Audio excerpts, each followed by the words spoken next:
Bonjour, je suis Monsieur Foalin-Glove René, administrateur de base de données Oracle, administrateur réseau, système Unix et Linux, concepteur, développeur informatique, développeur logiciel. Aujourd'hui, dans le cadre de la continuité du cours précédent, nous allons étudier la structure de réseau en étoile. En effet, sur un réseau en étoile, les ordinateurs sont disposés en étoile et ils sont tous reliés par un câble à un point central. La structure de réseau en étoile est la plus utilisée. En petit 1, nous allons étudier le transfert des informations.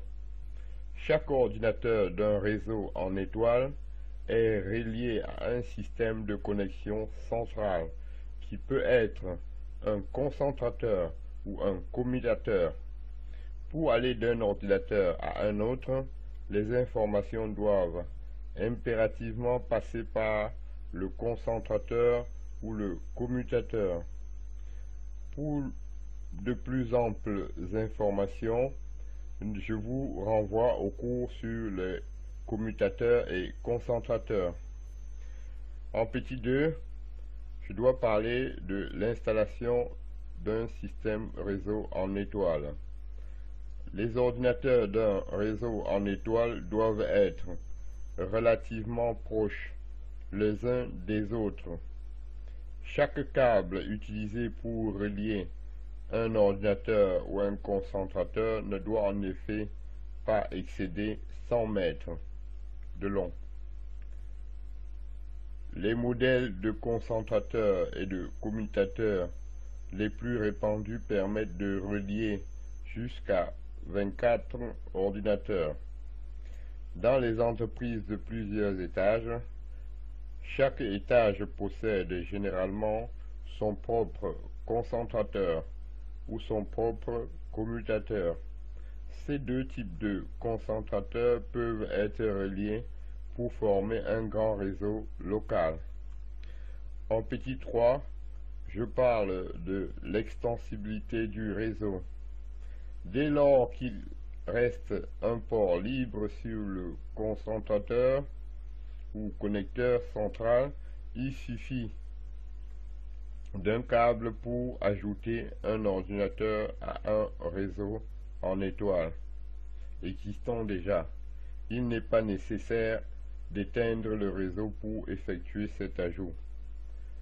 En petit 4, je parle du dépannage. Lorsque survient un problème sur un ordinateur ou un câble d'un réseau en étoile, le reste du réseau n'est pas affecté.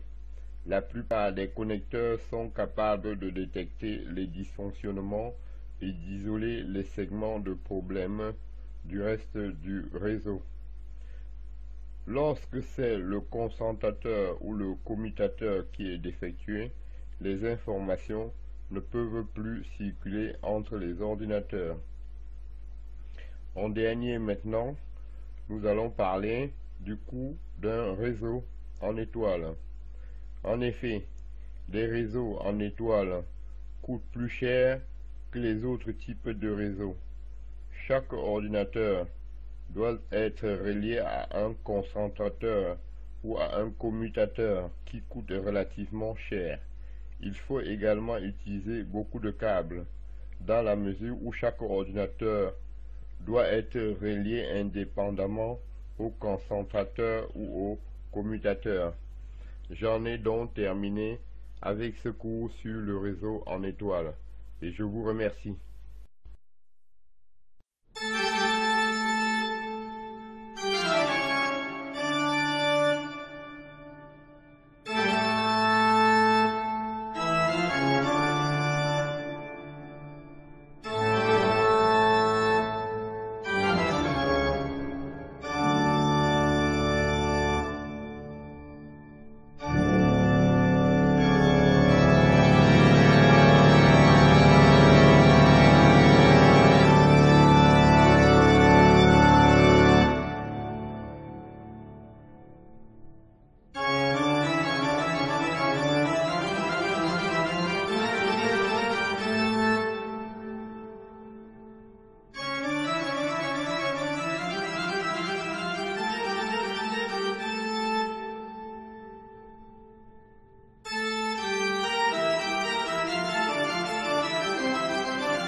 Bonjour, je suis Monsieur Foalenglove René, administrateur de base de données Oracle, administrateur réseau, système Unix et Linux, concepteur, développeur informatique, développeur logiciel.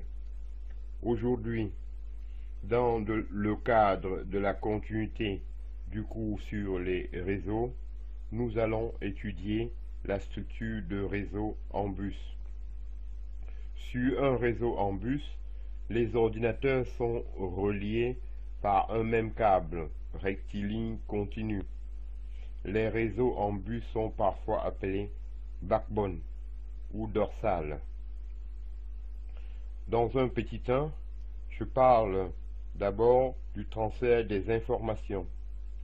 Sur un réseau en bus, un seul ordinateur peut transformer des informations au même moment. Lorsqu'un ordinateur envoie des informations, celles-ci parcourent l'ensemble du câble. L'ordinateur de destination doit ensuite récupérer les informations à partir du câble. En deux, je parle des bouchons de terminaison. Un bouchon de terminaison est un dispositif qui permet d'absorber les signaux transmis sur un câble de réseau. Sur un réseau en bus, chaque extrémité du câble doit posséder un bouchon de terminaison. Ces bouchons empêchent les signaux d'être renvoyés dans l'autre sens quand ils arrivent à l'extrémité du câble, ce qui pourrait provoquer des interférences. Il existe différents types de bouchons de terminaison suivant le type de câble utilisé. Dans un petit 3, je parle de l'installation. Il est très facile d'installer un réseau en bus. Chaque ordinateur doit être relié à un même câble.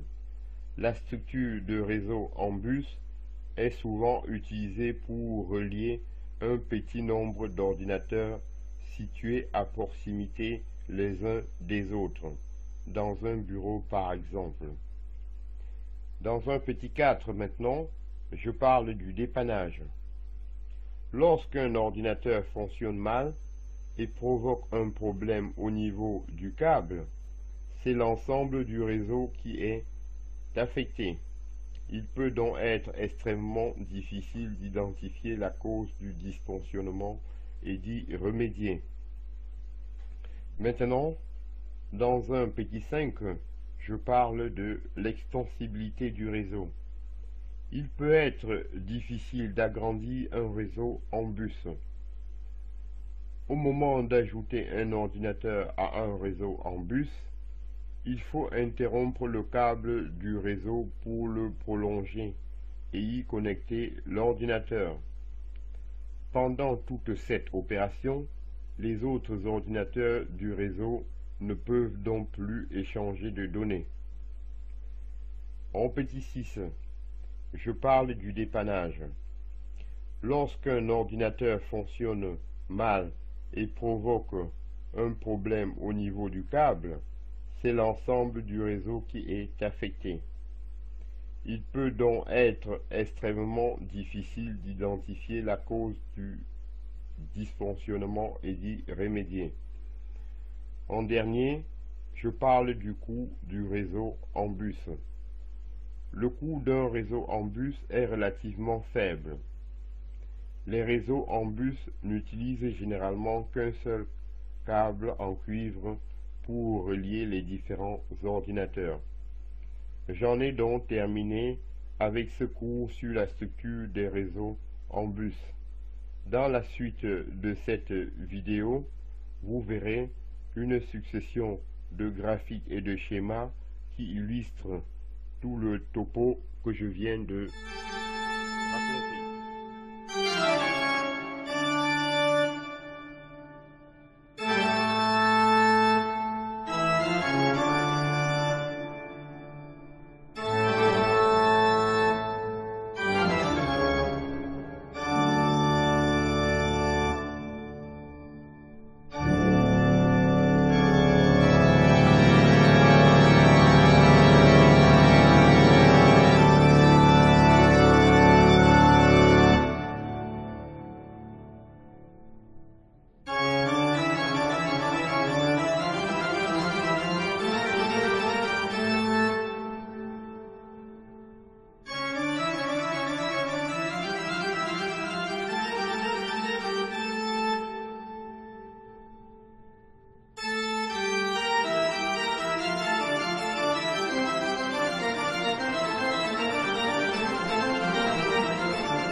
Bonjour, je suis Monsieur Foalenglove René, administrateur de base de données Oracle, administrateur réseau, système Unix et Linux, concepteur développeur informatique, développeur logiciel. Aujourd'hui, dans le cadre du cours sur les réseaux, nous allons étudier la structure de réseau en anneaux. Ici, les ordinateurs sont disposés en anneaux et reliés par un même câble circulaire ininterrompu. En petit 1, je parle du transfert des informations.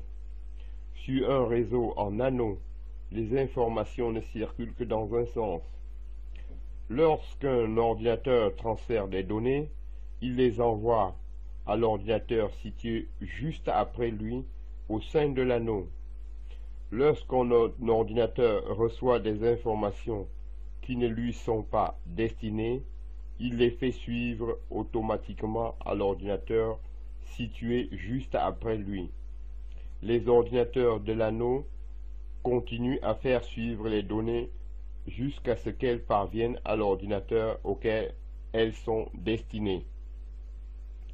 En deuxième, je dois parler de l'installation de réseaux en anneaux. Les ordinateurs d'un réseau en anneaux sont souvent situés à proximité les uns des autres. Ils doivent être connectés à un seul et un même câble circulaire. Les réseaux en anneaux n'ont donc ni début ni fin. Sur le troisième point, je dois parler de l'extensibilité. Les réseaux en anneaux sont généralement plus difficiles à agrandir que les autres types de réseaux. Pour ajouter à un réseau en anneaux, il faut interrompre le câble pour intercaler le nouvel ordinateur. Le réseau n'est donc plus opérationnel pendant toute cette opération. En ce qui concerne le dépannage, je dois dire que lorsqu'un réseau en anneaux est interrompu, tous les ordinateurs situés avant l'interruption peuvent continuer à échanger des informations. Les ordinateurs situés après l'interruption, en revanche, ne peuvent plus communiquer. Il est donc aisé de localiser le segment de réseau défectueux. Beaucoup de réseaux en anneaux sont en fait constitués de deux anneaux qui leur permettent de faire circuler des informations dans les deux sens afin de limiter le risque de perturbation du trafic en cas d'incident. Pour terminer, je dois parler du coût d'un réseau en anneaux. Selon leur taille, les réseaux en anneaux peuvent coûter sensiblement plus cher que les réseaux en bus, tous les ordinateurs devant être reliés à un même câble circulaire. Il faut parfois beaucoup de câbles lorsque les ordinateurs sont éloignés les uns des autres. J'en ai donc terminé avec ce cours sur les réseaux en anneaux. Dans la suite de cette vidéo, vous verrez une succession de graphiques qui illustrent la structure de réseau en anneaux. Je vous en remercie.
Bonjour, je suis Monsieur Foallenglove René, administrateur de base de données, administrateur réseau système, Unix et Linux, concepteur développeur informatique, développeur logiciel. Aujourd'hui, dans le cadre de la continuité du cours sur les réseaux, nous allons étudier la structure de réseau hybride. Une structure de réseau hybride est un mélange de différentes structures de réseau. Par exemple, du réseau étendu WAN. Le WAN est un exemple de réseau hybride très répandu. Les WAN relient généralement plusieurs réseaux qui reposent très souvent sur des structures différentes. Une entreprise peut par exemple utiliser une structure en étoile dans un bureau et une structure en bus dans un autre bureau. Ces réseaux individuels peuvent être ensuite connectés par micro-ondes ou satellite pour constituer un réseau hybride de dimension internationale. En petit 2, je dois parler de l'accès à distance.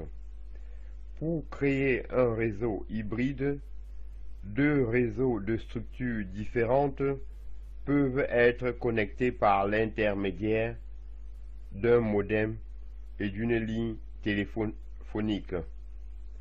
Avec un modem, un travailleur à domicile peut par exemple connecter son réseau domestique à structure en bus au réseau de son entreprise qui fonctionne avec une structure en étoile.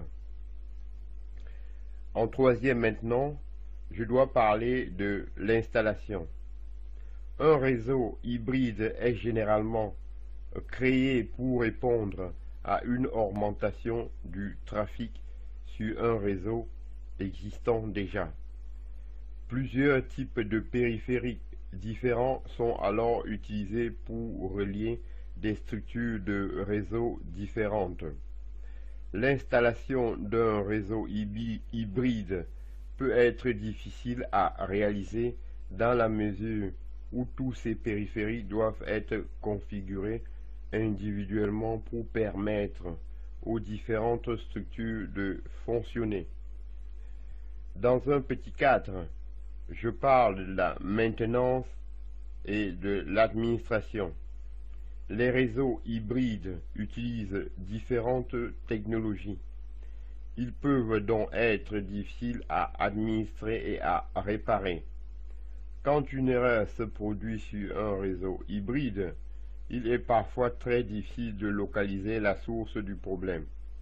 Lorsqu'une entreprise utilise un réseau hybride de grande taille, elle dispose le plus souvent en interne d'une équipe responsable de l'administration et de la maintenance du réseau. En dernier, je dois parler du coût des réseaux hybrides. Les réseaux hybrides étant souvent de grande taille et très complexes, ils coûtent relativement cher. Lorsqu'ils couvrent de longues distances, ils nécessitent des fonctions de sécurisation très sophistiquées. Il est également souvent nécessaire de prévoir un réseau de secours, ce qui augmente considérablement le coût total. Ainsi, si les filiales d'une entreprise sont reliées par satellite, il faudra également prévoir un système de connexion par câble en cas de défaillance du satellite. J'en ai donc terminé avec ce cours sur la structure de réseau hybride. Dans la suite de cette vidéo, je mets en annexe des graphiques qui permettent d'illustrer les réseaux hybrides. Je vous en remercie.